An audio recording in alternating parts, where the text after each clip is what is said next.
Après cette émission. Vous avez un super bon plan, ça se passe dans le Tarn, à Gaillac. Alors, si vous ne pouvez pas y aller, c'est pas grave, vous regardez le sujet.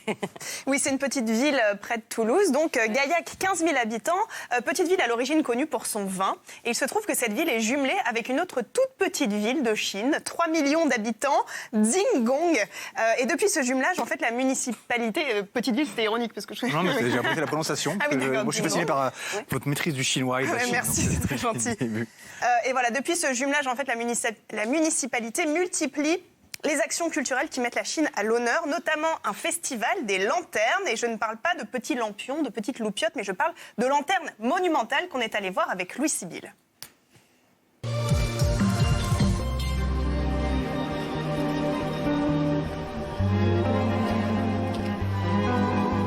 La Chine, mise en lumière dans un parc du village de Gaillac. Au Festival des Lanternes, 2000 œuvres éclairent la nuit et projettent dans l'imaginaire français les trésors de la culture chinoise.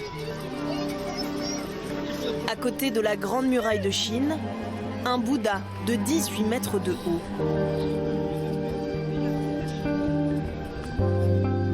Et plus loin, un dragon recouvert de CD. Toutes les lanternes ont été construites pour le festival par des artisans venus tout droit de l'Empire du Milieu. On l'a construit en plusieurs étapes. D'abord, on étale au sol du papier qui faisait la taille du dragon.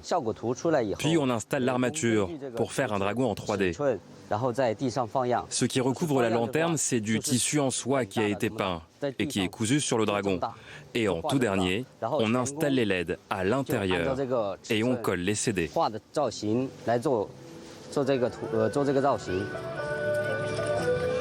3 mois de travail méticuleux pour réaliser des tableaux grandeur nature. Ici, les personnages racontent le rêve dans le pavillon rouge, un classique de la littérature chinoise. Ce tableau de masque est inspiré de l'opéra du Sichuan. Le festival franco-chinois doit son existence à la très sinophile mairie de Gaillac.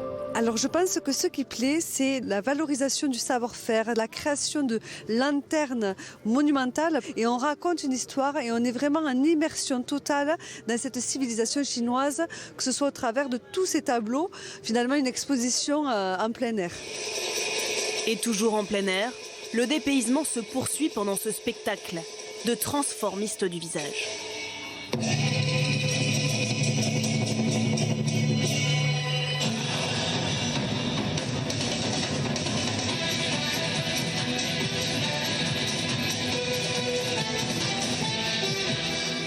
Le Bianlian, un art ancestral chinois à découvrir à Gaillac jusqu'au 31 janvier 2020.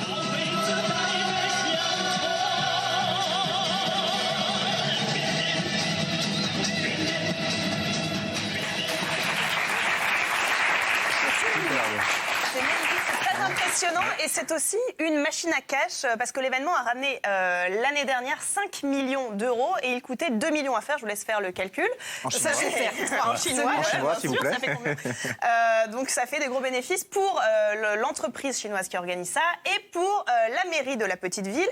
Tant mieux pour le maire qui est très sinophile, trop sinophile selon certains opposants politiques, mais je ne suis pas là pour parler de ces déboires judiciaires, je suis là pour parler de lanternes et on peut même donc parler de cette mode des lanternes exposées la nuit en extérieur. Il n'y en a pas qu'à Gaillac, il y en a depuis ce matin à New York, il y en a aussi à Paris, au Jardin des Plantes. Ça s'appelle Espèces en voie d'illumination. J'adore ce titre, ça change de voie d'extinction. Donc voilà, il y a des flamants roses. Qu'est-ce qu'il y a d'autre? Voilà, une grande baleine, ça change un petit peu des lanternes qu'il y avait à Gaillac qui représentaient des serpents, un rat, un cochon, donc les animaux des signes astrologiques chinois. Il y a déjà 110 000 personnes qui ont assisté à cette exposition. Et toujours dans la même veine, pour ceux qui aiment les animaux, le zoo de Thoiry propose aussi des sculptures et des tableaux en plein air. Une créature fantastique revient d'ailleurs à Thoiry, c'est le fameux dragon de 65 mètres de long. Donc décidément, les dragons ont la cote en ce moment.